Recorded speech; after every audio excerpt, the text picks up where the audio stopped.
इसमें भी कुछ बात कर ले कि ये पीपीपी की जो परफॉर्मेंस है ये काफी अच्छी रही है। आई मीन तवक्कुआत से और जो कुछ प्रिडिक्ट किया जा रहा है, तो उसका मतलब है कि पीपीपी की अभी पॉपुलर सपोर्ट जो है वो एक बार फिर वाजे हुई है वहां पे, क्योंकि उनकी थी पहले, हमेशा से थी जेके में।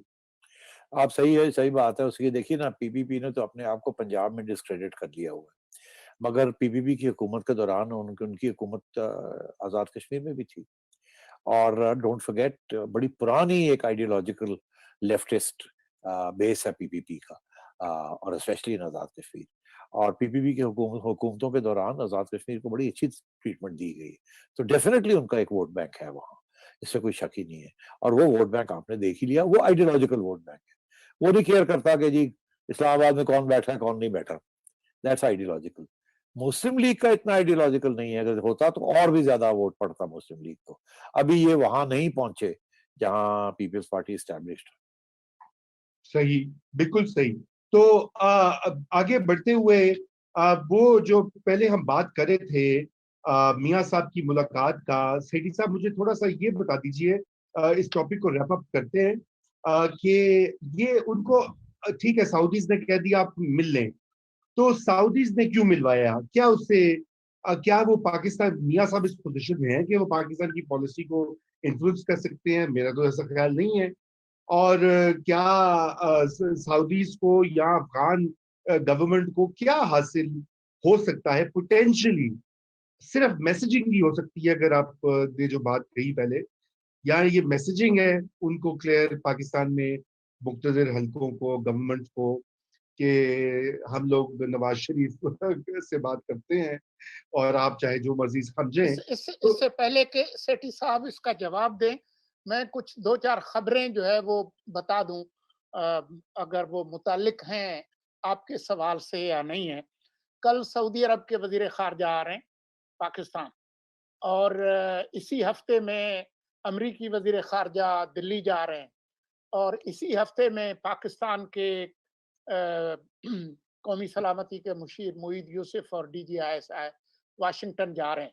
ये पूरा रीजन जो है वो एक बहुत ही इंटेंस डिप्लोमेटिक फ्रेंजी जो है उसके असर में है। जी, और जी, very very important, very important. बात यह है कि इस वक्त सारी जो गेम हो रही है ना, अमेरिका की, सऊदी अरेबिया की कोशिश है कि इंडिया को इंक्लूड किया जाए इस गेम के अंदर। हम्म, हम्म, आप समझिए इस बात को। बिल्कुल, ये जो बिल्कुल, सारी खबरें आपने बताई है ना, this is all geared for that. एक जर्नैल जो है वो काबुल पहुंचा हुआ है, दूसरा सेक्रेटरी ऑफ स्टेट इंडिया जा रहा है, हमारे दो बड़े सीनियर लोग वॉशिंगटन पहुंच गए हैं। तो बात क्या करने गए हैं वहां? बात सही, ये अमेरिका ये चाह रहा है, और सऊदी अरेबिया ये चाह रहा है, और यूएई ये चाहता है कि इंडिया को भी इस गेम के अंदर इंक्लूड किया जाए। ठीक, और अगर आप जो भी अफगानिस्तान में करेंगे पाकिस्तानियों, अगर आप वो एंटी इंडिया पोस्चर लेके चलेंगे वहां, तो सबके लिए प्रॉब्लम्स होंगे। अब आप छोड़ दें कि अफगानिस्तान को आपने उस तरीके के साथ बनाना है या रखना है जो कि हॉस्टाइल हो टू इंडिया। इसलिए this is an indirect message to Islamabad and Rawalpindi बिल्कुल, के गनी गवर्नमेंट को सपोर्ट करना है और हम्म, इंडिया को अकोमोडेट करना है। ठीक, ये बिल्कुल, इससे और कोई, इससे ज्यादा बड़ी बात है ही नहीं। बिल्कुल, बिल्कुल, और मैं ये सिग्नलिंग है कि आने से पहले उन्होंने मियां साहब, क्योंकि डोंट फॉरगेट मियां साहब का रवैया क्या रहा है वो towards Afghanistan and towards India. मियां साहब का तो रवैया ये रहा है कि नॉर्मलाइज करें इंडिया के साथ। वो नॉर्मलाइज करने जा रहे थे ना मोदी के साथ, कोई कश्मीर सही, का हल तो नहीं करने जा रहे थे, वो नॉर्मलाइज करने जा रहे थे। ठीक है जी, ना? अच्छा, वो रोक दिए गए जब वो अपने पावर में थे। मियां साहब, आपको याद होगा, और सोलंकी साहब हमें ज्यादा डिटेल दे सकते हैं इसकी, कि मियां साहब ने अपने आर्मी चीफ और अपने DGISI को ये ले गए थे, काबुल भी ले गए थे, और गनी के बिल्कुल। सामने बिठा दिया था कि मैं ले आया हूं इनको, जो बात आपने करनी है इनके सामने करें, और हम इनके सामने बात करते हैं। हम नहीं मदाखलत करेंगे, हम नहीं तालिबान की हेल्प करेंगे, and so on and so forth. We want to have a stable government over here, और हम चाहेंगे कि उसका आप भी हिस्सा हो। आजकल जो बात चल रही है, बड़ी खतरनाक और इंटरेस्टिंग बात चल रही है, जिसको अमेरिका जैसे कहते हैं ना निप इन दी बड करना चाहता है, उसको खत्म करना चाहता है। वो बात क्या है? वो बात ये है कि एक ये कि गनी जो है इसको निकालें आप। तालिबान की ये पहली दफा इस तरीके से एक प्री कंडीशन आ गई है कि गनी को निकाले, आगे आगे मूवमेंट अगर करनी है तो गनी की छुट्टी कराएं, नंबर एक। नंबर दो, वो कहते हैं हमारे 7,000 प्रिजनर्स जो हैं उनको रिलीज करें। अमेरिका ने क्या इशारा किया? गनी 7,000 प्रिजनर्स ही रिलीज कर रहा, अमेरिका ने आगे से ये इशारा कर दिया है गनी को फुल सपोर्ट है। मैकेंजी ने ये कहा, उनके जो जनरल आ गए हैं इन चार्ज ऑफ अफगानिस्तान, उसने ये कहा कि हम एरियल सपोर्ट भी देंगे अफगान एयरफोर्स को। मतलब है कि American air force and will support the Afghan air force against the Taliban अभी। और दूसरी चीज बहुत अहम, अमेरिका ने, जो बाइडेन ने जो नया बजट बनवाया है, वो $3.3 बिलियन उसने प्लेज किए हैं कि अफगानिस्तान की इस हुकूमत को, गनी की हुकूमत को वो देंगे। उसमें से 70-80% जो है for the Afghan army and defense related issues and other issues, salaries and governments and so on and so forth. तो अमेरिका तो सॉलिडली बिहाइंड गनी है इस वक्त। और तालिबान की कोशिश है कि और दरार डाली जाए with in the ruling system और एडमिनिस्ट्रेशन, जिसमें अभी अब्दुल्ला और गनी वगैरह ये सब मिलके लगे हुए हैं वहां, कि गनी को निकाला जाए, करजई या किसी और को लाया जाए तो और फूट पड़े इनके दरमियान, और तालिबान के लिए आसान हो जाए और अमेरिका पसपा हो जाए। तो ये this is all part of the signalling. ये मियां साहब को जो वो मिले हैं वो इसी सिग्नलिंग के लिए मिले हैं कि मियां साहब को मिले हैं। मियां साहब वांट्स नॉर्मलाइजेशन। मियां साहब doesn't want Pakistan supporting the Taliban to the extent that the current Pakistani establishment or government is doing. इसमें मैं एक इजाफा करना चाह रहा था सेठी साहब, और उसके बाद अगर आप कुछ कहना चाहें तो जरूर कहिए।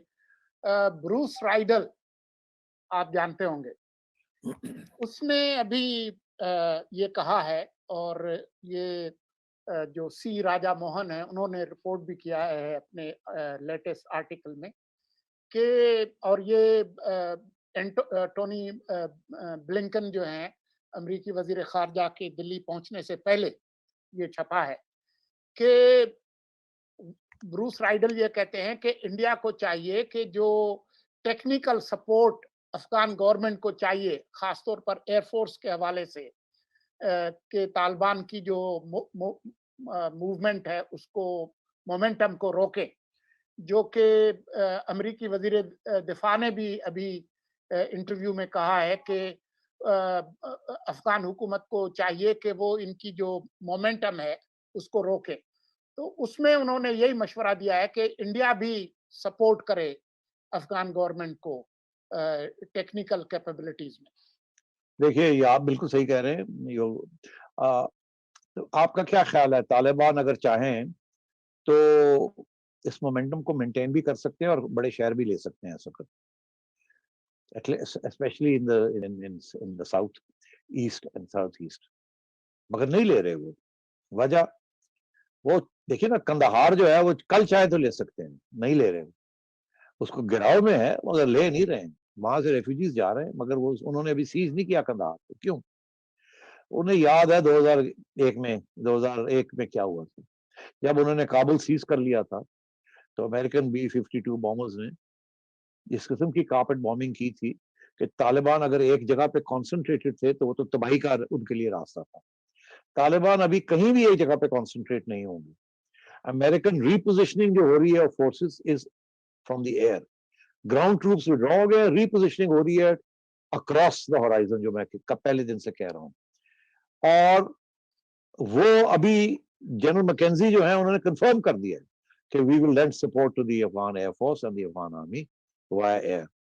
तो इसमें बड़ी, और इंडिया को ये कहा जा रहा है कि आप उनकी एयरफोर्स को, because air force is the main issue there, otherwise casualties ज्यादा हो जाती। और तालिबान को भी इस बात का पता है, इसलिए they are not seizing the big towns. Taliban 400 बंदा 500 बंदा आके और एक शहर को सीज कर ले और रात को बॉम्बिंग हो जाए उनके कैंपों के ऊपर और उनकी बिल्डिंग्स के ऊपर, वो तो उड़ जाएंगे। तो इसलिए मैं समझता हूँ कि ये अब रीपोजिशनिंग हो रही है, तालिबान भी इस बात को समझते हैं, और America is positioning for a long war. Right.